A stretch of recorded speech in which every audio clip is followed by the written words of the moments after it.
Okay, so our next speaker is Dzmitry Dudko, and he will talk about correspondences on Riemann surfaces, non-uniform hyperbolicity, and graph attractors. So please. Yes, thank you. It's a pleasure. So I'd like to talk about a joint work with Laurent and Kevin about correspondences. So the main application is towards postcritically finite rational maps. And the main subtlety is that postcritically finite correspondences, they're not uniformly hyperbolic, but still they are locally kind of hyperbolic, and we wanted to fight against being non-uniform. Yeah, so my plan is first introduce a notion of a certain hyperbolicity or weak notion of hyperbolicity. We call it X-ray contraction. And I'll introduce such a notion for rational maps first, where it's somewhat trivial. And of course, we all like the Basilica map. Then I will explain how the theorem implies corollary. And then I'll try to, well, sketch some ideas how to prove the theorem. And then maybe a little bit of speculations, a little bit of references, etc. And yeah, please feel free to ask questions. Okay, so let's start. So this is the Basilica map. So let's have an example. So it has a finite postcritical set. And what it means is that if we consider the full preimage of the postcritical set, then after removing the full preimage of the postcritical set, we have such a diagram. So one of the maps is a covering, and another is an inclusion. And a covering, it respects hyperbolic metric.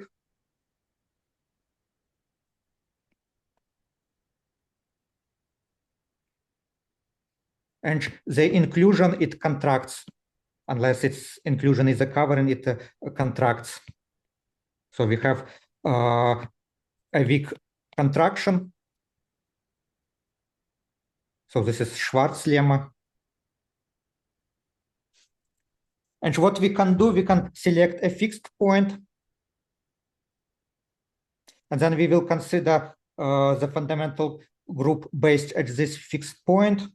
So we would consider, let's say, pi1 of, well, C minus whatever we need to remove based at this fixed point. Yeah, it's actually here. Well, and now if we take any loop inside this fundamental group, we can lift it under the map. And when we do lifting, the hyperbolic length of the lift will be smaller. So let me, sorry, when we lift, the hyperbolic metric will be the same. And when we apply the inclusion, the hyperbolic metric will be strictly smaller. But then we will also allow additive correction. So we will fix a bound M. So M will be any positive threshold, our additive correction. And we would allow to post-compose the lift of our loop with such additive correction, so that the resulting operation is again a loop. So again, we take a loop, we lift it, and we add additive correction. And this is kind of our operation, and we obtain a multi-valued map or a multi-value operation.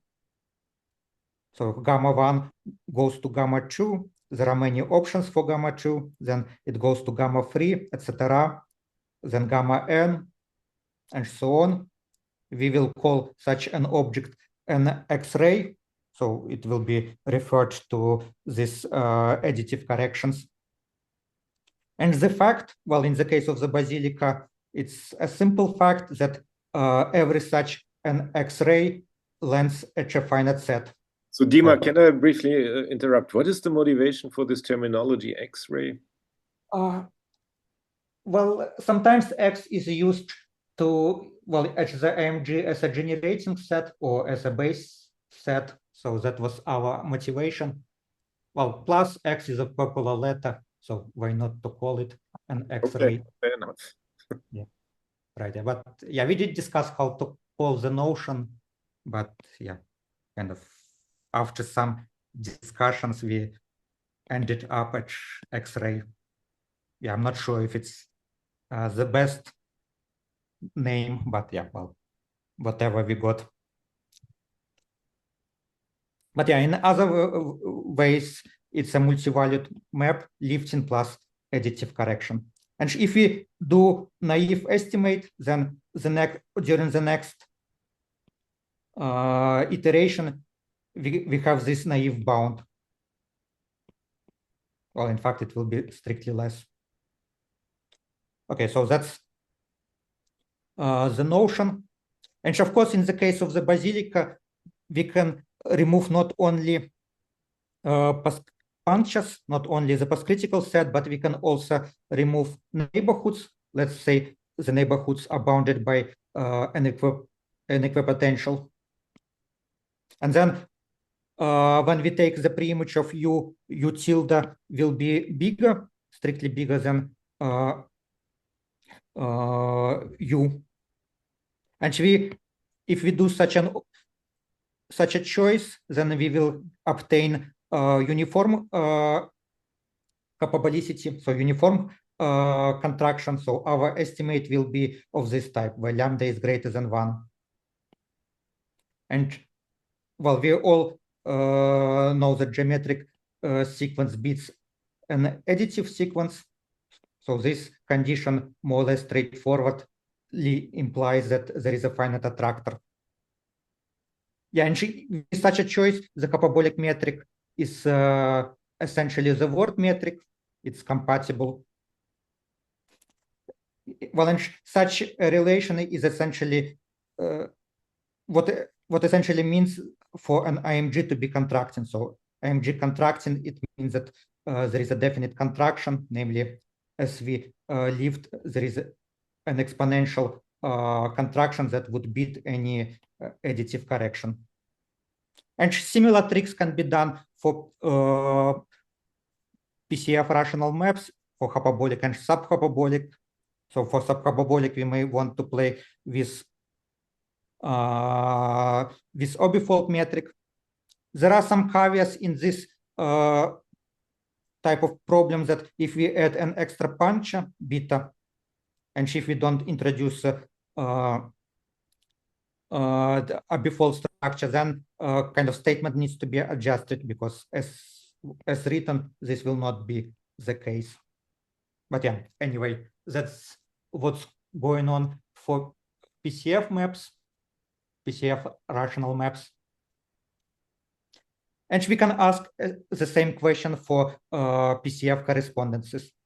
By PCF correspondence, we would mean that we have a surface downstairs, and then there will be a covering map, and another will be an analytic map, which is not a covering. So not a covering, it would mean that there is some contraction. So again, we have a loop. We can lift it under the covering during the lift. We respect the hyperbolic metric. Well, then we would project it back. We obtain whatever we obtain. So we would obtain kind of some path, kind of that does something. Maybe it goes around infinity. And then maybe again, it will not land at the fixed point.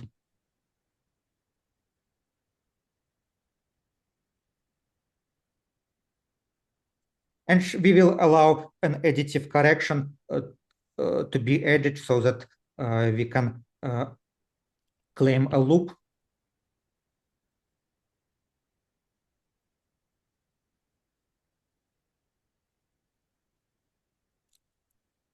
And this is our operation. So we have an element in the loop, we lift it and project it back, we add additive correction. It's important that we add additive correction on the right all the time, and then we iterate.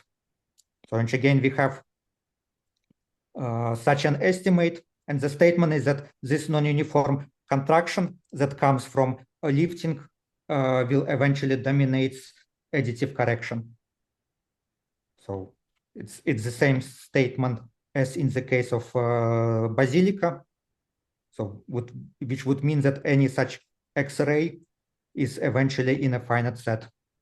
So it may take a lot of iterates to reach a finite set, but that's sort of the statement. Yeah. Any question by any chance? Okay, so let me try to explain how such a statement implies a finite attractor on graphs. So let's go back to rational maps.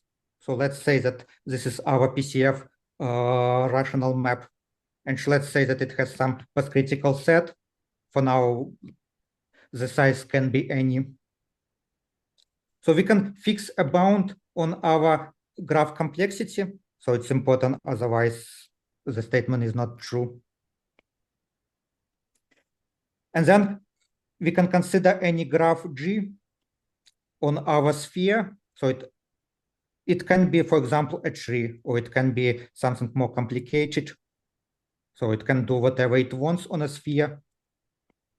We will consider such a graph relative as well up to isotopy real P, following what's done with mapping class groups. Yeah, and as I said, we will ask the complexity to be less or equal than M. And then such a graph can be lifted.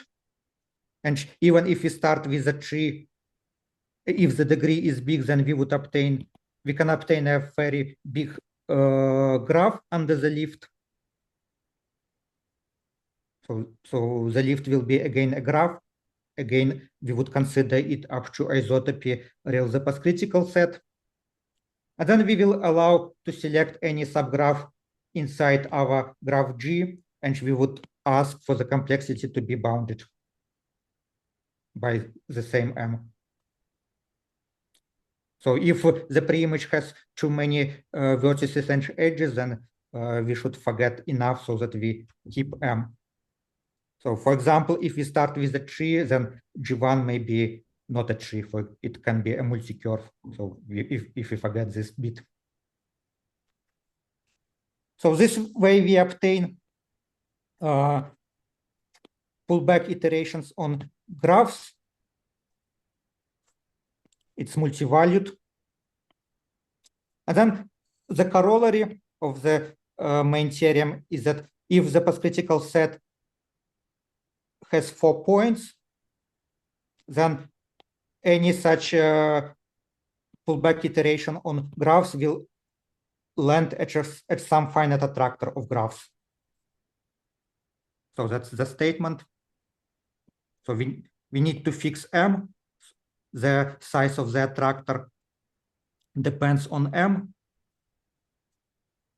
And then we are allowed to do whatever we want.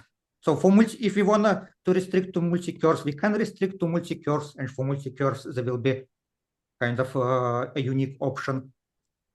If we wanted to restrict this operation to trees, we can restrict. So we can say that when we look at the full preimage of a graph, at next step, we would just select any subtree connecting the postcritical set. So it will be multi-valued, but yeah, it's a legitimate operation.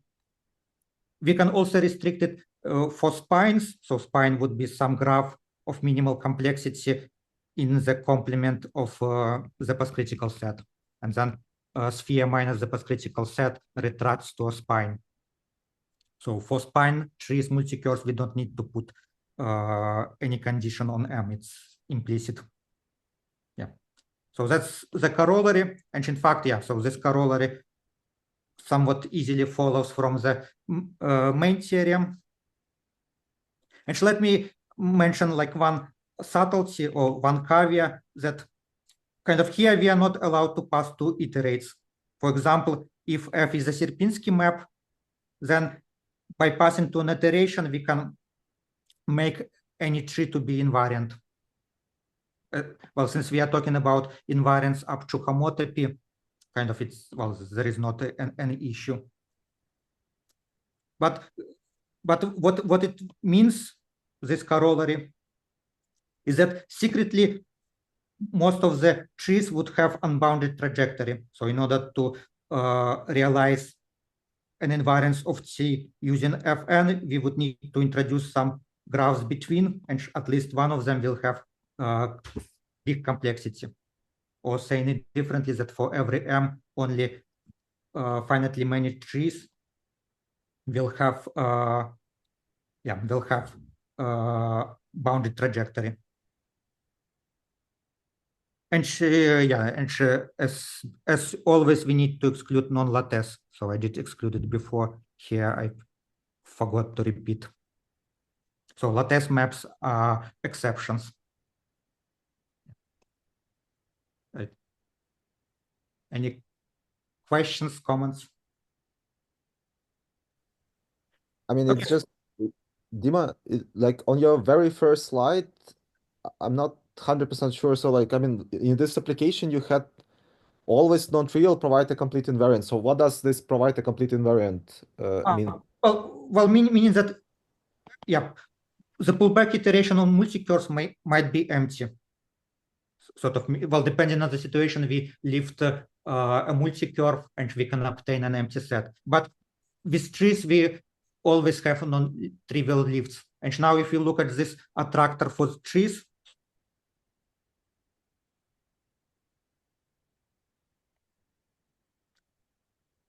kind of, let's say, of trees. Well, it will be a finite attractor, and it knows the map, because kind of it will contain some periodic trajectories, and if we know a periodic trajectory, then we can introduce some subdivision rule and recover the map. So what I'm trying to say is that such attractors for trees and also for spines, they know all the information of the map. So basically, attractive is a dynamics, you're saying, right? So, yeah, right. Yeah, attractor comes with dynamics, yes. Okay. It's natural to introduce kind of a little bit of labelings for the attractor. Yeah, so this is what I meant. Yeah, I wanted to mention, but probably forgot. Okay, so let's go back.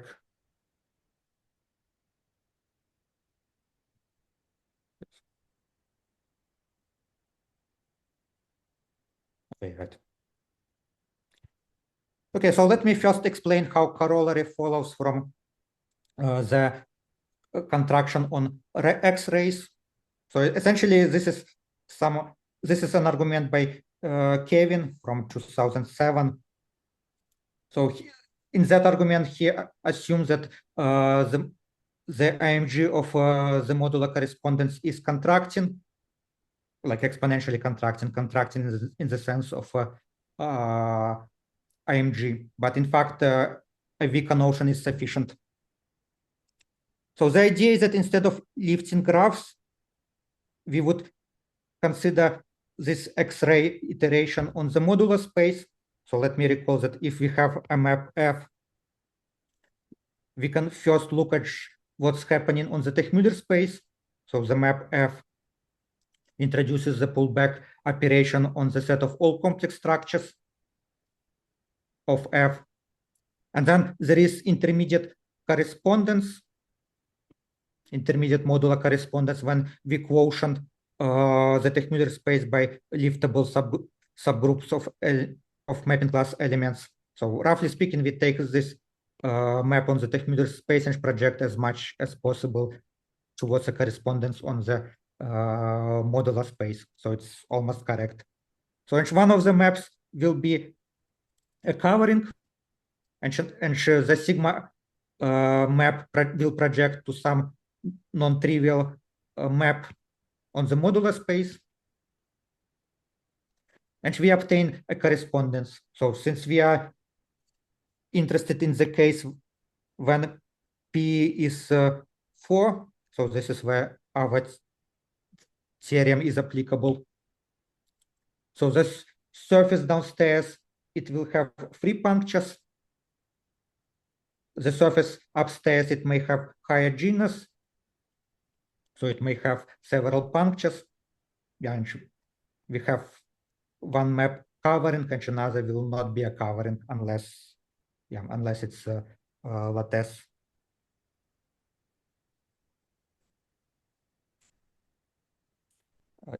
Well, now kind of we can start introducing loops with or elements of the mapping class groups. So since these graphs are of bounded complexity, we can take mapping class elements and bring all of them to finite sets. So we can introduce gamma n. So gamma n will be in the mapping class group, which is identified with the fundamental group of the modular space, which is downstairs. So gamma n will bring Gn into some graphs that would belong to a finite set. Kind of, and then if we have a lift of such a graph, so instead of lifting the graph itself, we would write the graph in this form. So we will use our mapping class elements to bring them into a finite set. Then we will lift gamma n minus 1, and we can assume that it's liftable. So by introducing a little bit of additive correction as a precomposition, we can assume that this is liftable. So being liftable is a finite index condition. Well, now this belongs to a finite set. So therefore we can apply F minus, and we will again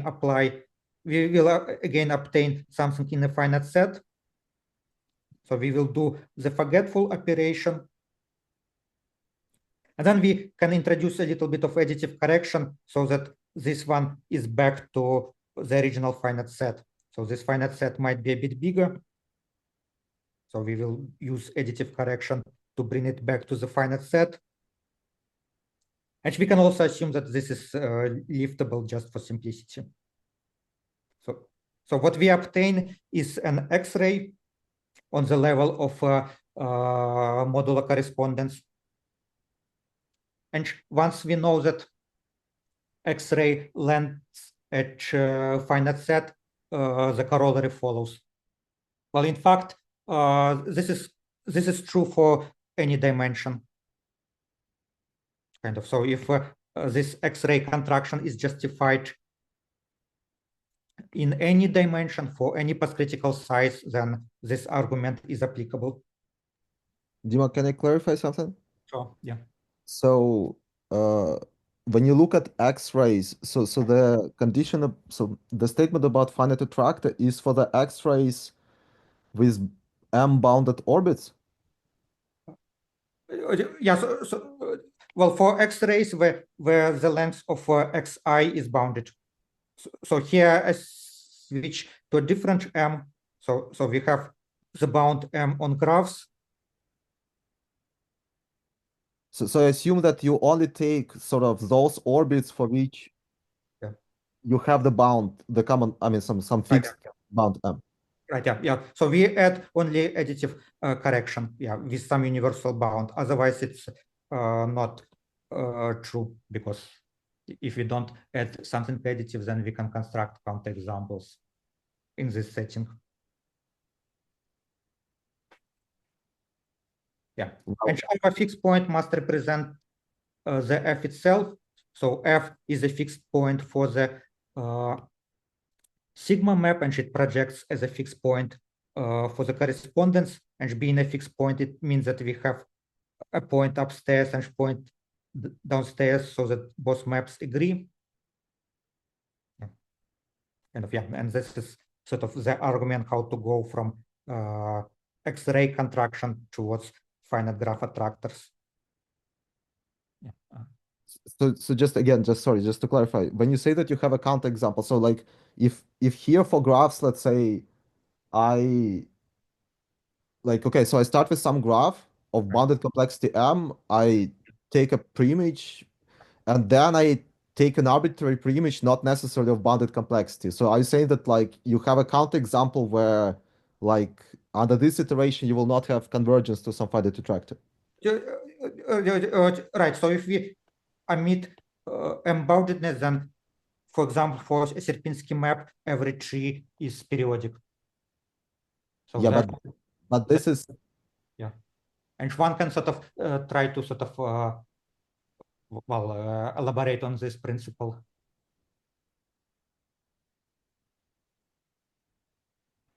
okay. Thanks. Okay, I need to think about it. Yeah, in fact, as M increases, the attractor should increase as well, kind of, and then and then the union can be more or less everything.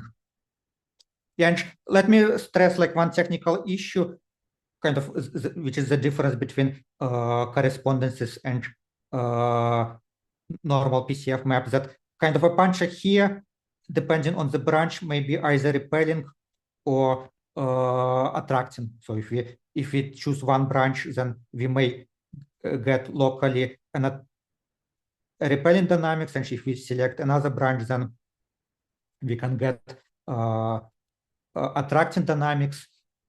So with correspondences we cannot really delete more than punctures, and we cannot also use orbifold tricks. And as I said, we should not expect uniform contraction. So correspondences are not, have only kind of local non-uniform contraction. Okay, yeah, I'm not in a hurry, so if there are more questions, please ask.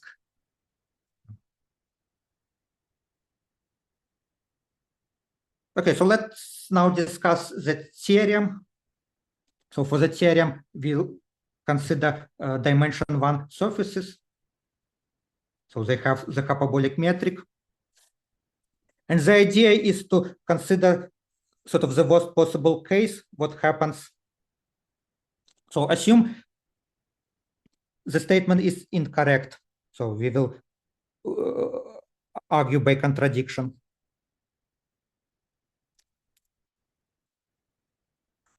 Kind of if we don't have a finite attractor, then as we iterate gamma naught, so if as we iterate gamma naught, then gamma 1, gamma 2, sort of the length should, there should be some trajectory so that the length gets arbitrarily big. But we have a lot of constraints that are coming from the fact that we have contraction away from punches. So whenever we are in a compact subset of the modular space, we have a proper contraction. So in particular, kind of if assuming the contradiction, the length under pulling back increases, then it means that most of the times our gamma n should spend near the punctures. So our loop can spend only kind of a little bit of time kind of away from the punctures, and inside the punctures it must spiral. So what I'm trying to say is that assuming by contradiction, we can claim that there is kind of a long, tight, finite X-ray sequence, so that each of them can be assumed to be big. And then, gamma naught is big, and gamma I, by using a little bit of tricks, it can be assumed that it's as big as gamma I. So this is what arguing by contradiction would tell us. And then kind of by analyzing more, we can assume that these curves, these arcs that represent when gamma is away from punches, they are of size of big of 1. This will also be O big of 1, but here we need to be a bit more careful. So therefore, if we look at the hyperbolic length of gamma I, then we can write it as something like O big of 1 plus the hyperbolic length of roundabout. So this is what argument by contradiction tell us. So we can assume that K is the maximal number of roundabout. So this would mean that this sort of structure is invariant, at least up to n iterations. So we consider the worst situation. We look what's happening with gamma, and we can argue that the structure is essentially invariant when we do lifting. So meaning that roundabout, they cannot collapse. So each roundabout is huge, and as we lift, it cannot collapse. Otherwise, there will be a lot of contraction. So this is kind of quite an invariant structure for our loop. Well, and then if we say that each roundabout goes t times kind of around the puncture, then if we want, we can even present it as the log of the number of spirals. So essentially, the hyperbolic length of gamma I is the sum of logs of the number of spirals, well, up to something that we will probably be ignoring. Well, now, next, what we will do, we will analyze sort of the contraction kind of between roundabout. So we have this kind of loops between two consecutive roundabout. And on all such segments except the last one, there will be non-uniform contraction. So this is a fixed point. So here we would use that it's a fixed point. So there is a contraction here. Well, these are two punches, but still kind of we know that since this loop, well, this arc spends a little bit of time in the finite part of the modular space, there is a contraction here, kind of etc. And what's happening is that with the last bit, we have additive correction. So additive correction affects only the last bit.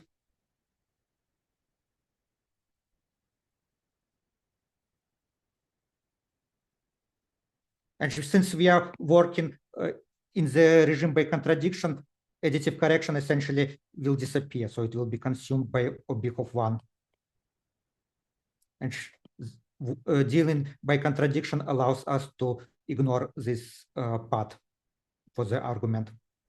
Well, and now if we say that delta represents local contraction when we are in the modular space, then first of all, because by looking at this arc, we can claim that this roundabout becomes smaller. So this is the first roundabout, and as we lift it, it must become smaller.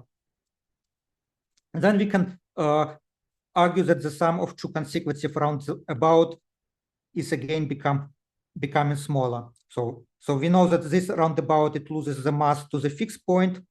So it would lose equal amount of mass perhaps to the second roundabout. So therefore the second roundabout may gain the mass, but the point is that the second roundabout will gain less mass than the first one loses. So there will be a little bit of tax as mass travels from one roundabout to another. And this is with any two consecutive roundabout. So therefore, if we assume that n is sufficiently big, then we can claim that by lifting it a little bit, gamma I would have to contract. Yeah. So that's kind of idea of what's happening. Kind of any questions, perhaps, comments?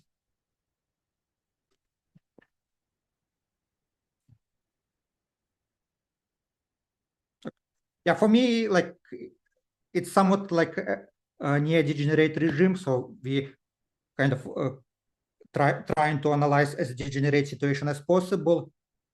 in this case, it's regime by contradiction, and we'll gain a little bit of invariance. So we need to be a bit careful with quantifiers.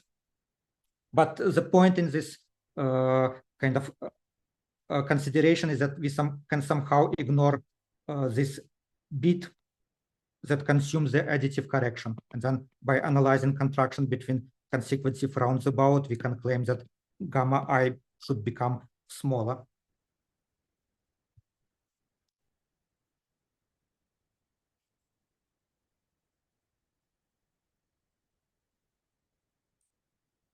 Okay, so let me maybe show this picture. So this is kind of maybe something to keep in mind that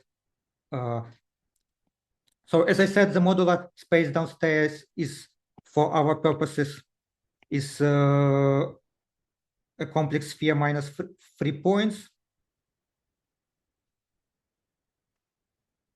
But this is kind of a concrete example that was computed in GAP. So it's this example from one of the papers with Laurent, joint papers.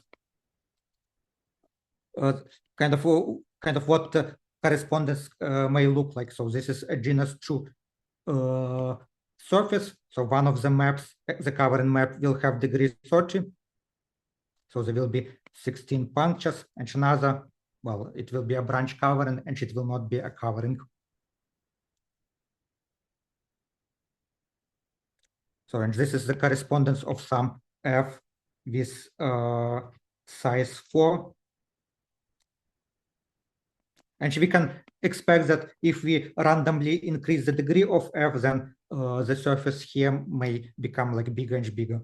So for example, kind of we can take this correspondence and try to take the fiber product, and perhaps most likely the number of genus increases. And then the fiber product will probably correspond to the second iterate of F, unless there is some symmetry that makes the modular correspondence smaller.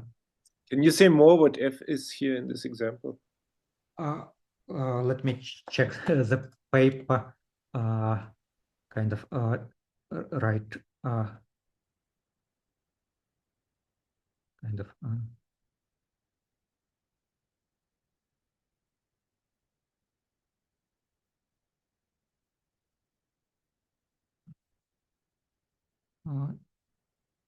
I think it's kind of, if I understand correctly, it's a blow up of a lattice map, I think.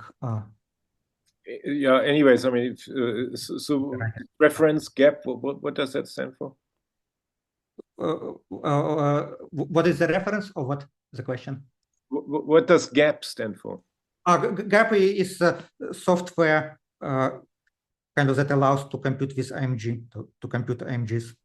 And what is the reference for the, so which paper is it, Dima?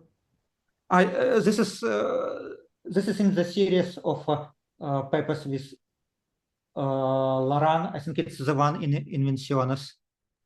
Okay, thanks. Kind of, it's kind of, yeah, in the section with examples.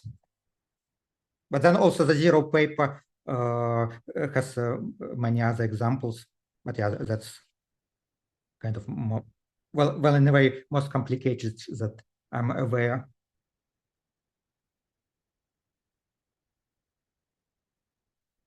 Okay, so let's go back. Okay, so well, I have 10 minutes, so let me maybe just kind of do a bit of history remarks and a bit of speculation. Right, so the case of hyperbolic polynomials was essentially treated by Volodya, although kind of it was not emphasized explicitly. So the statement is that if F is hyperbolic polynomial, then one can replace the modular correspondence with something that is combinatorially equivalent and uniformly contracting. So Volodya presented a combinatorial model for modular correspondence of hyperbolic polynomials, and it implies that the IMG of the modular correspondence is contracting. So in fact, we have exponential contraction, so regular contraction. But hyperbolic polynomials are quite special because no twists are abstracted. So therefore, kind of, we may even expect that the modular correspondence itself is uniformly contracting in the neighborhood of the Julia set. But it can, this type of exponential contraction cannot be the case if f has at least one abstracted twist. Well, there was a paper by Belk, Lani, Margalit, Winarsky, where they considered iterations on trees, and they show that if f is any polynomial, hyperbolic or subhyperbolic, and if we start lifting trees, and if we ignore the infinity, then we would end up in a finite attractor, and then the attractor is essentially the Hubbard tree, a small neighborhood of the Hubbard tree, depending on the convention. But polynomials are special, so there is infinity, and as we lift a tree, there is kind of a natural choice how to proceed. So we lift a tree, and we select a subtree that ignores the infinity. But for rational maps, if we consider a rational map, then there is no special point. So maybe kind of what one should do, one should probably perhaps just iterate trees and allow all possible directions, and maybe kind of one may hope sort of with that developed theory that this will be kind of a good substitution for what's known to be a curve complex in mapping class groups. So curve complexes are quite useful, so they provide a lot of constraints. And one may hope that kind of by analyzing better what's happening with trees, or maybe with more general objects, there are somewhat similar constraints. And it feels that the question that arises by trying to juggle around with such notion is like whether like minimal entropy graphs are well defined. So for example, if we have a sphere and points, we can ask for a minimal periodic graph. We can ask for a periodic graph that controls all the postcritical set, so that the entropy is minimal. So there might be infinitely many periodic trajectories. There might be, one can even consider non-periodic trajectories between graphs, but maybe there is a minimal entropy, and then minimal entropy kind of would control dynamics of other graphs. And one can sort of put various kind of adjustments to such a question or speculation. And well, I don't want to probably to say more because no time, and because I also did not prepare to discuss it, but just kind of one kind of possible direction of what to expect, that if we take any rational map, then we can first try to extract zero entropy graphs, and this is what we did with Misha and Dirk.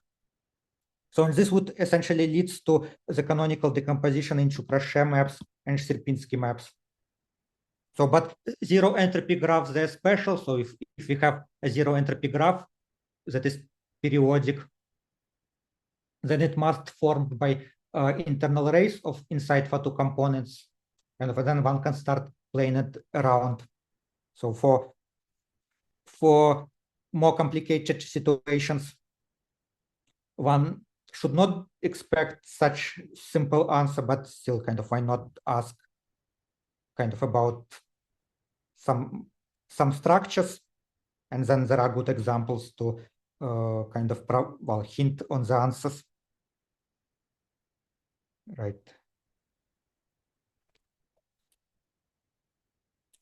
And let me maybe also at the last 5 minutes comment about the case when the postcritical size is bigger than 4. So if the postcritical size is bigger than 4, then the dimension of the modular space will be bigger than 1, but still we can run similar ideas. So instead of the hyperbolic metric, we have Teichmüller metric that provides non-uniform contraction. And we again can consider a loop in the Teichmüller space and put the synthetic decomposition on this loop. So there will be some bits in the regular part of the modular space where there is definite contraction, and then there will be, let's still call them roundabout. So this this will correspond to the situations when our loop inside when our loop is near the boundary. So there is the synthetic decomposition is non-trivial. Well, for such roundabout, there is Minsky product region formula. So it essentially tells us that the Teichmüller length of such roundabout is the max of the corresponding Teichmüller metrics on small spheres and small annuli up to universal object of 1. And if this part is small, then probably it feels that the same argument is applicable. And perhaps in many cases, one can expect that, or at least in some cases, one might expect that this will be indeed smaller compared to the annuli part. For example, if no twist of F has any homeo or lattice piece in the canonical decomposition, then it's quite plausible that the induction works. But yeah, so the main complication in higher dimension is when homeo pieces interact between neighboring roundabout. Okay, so let me maybe stop here. Yeah. Okay, thank you. Okay, so let's thank Dima. And let's start the discussion. Any comments or questions?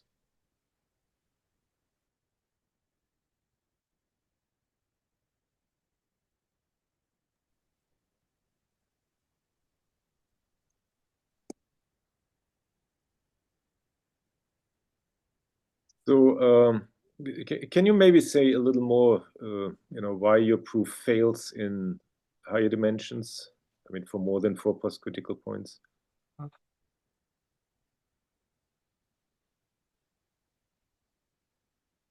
Well, in short, what we are using is that if roundabout leaves, well, if a roundabout produces mass, so if it repels some mass, then it repels mass, the same mass in both directions. So this is because we have an explicit formula for the hyperbolic metric near the puncture. And similarly, if it consumes, then it consumes equal amount of mass from both sides.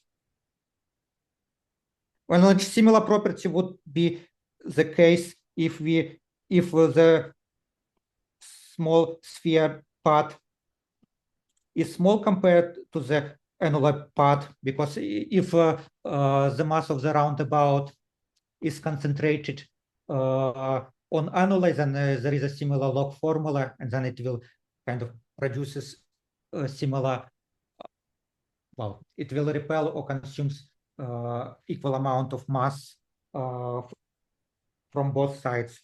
But yeah, with small spheres, one needs to be more careful. Well, at least it's down to Earth's reason, or probably it's sort of the main reason. Yeah, and just a comment that this formula implies that Teichmüller space is not of non-negative curvature. So this means that, well, people knew it quite a while, that the Teichmüller space is not of non-negative curvature, but this is like strong property of such property of being non-negative. So the Teichmüller space has some features of a negative curvature space and some features of positive curvature space, and this is kind of somewhat encoded in this formula.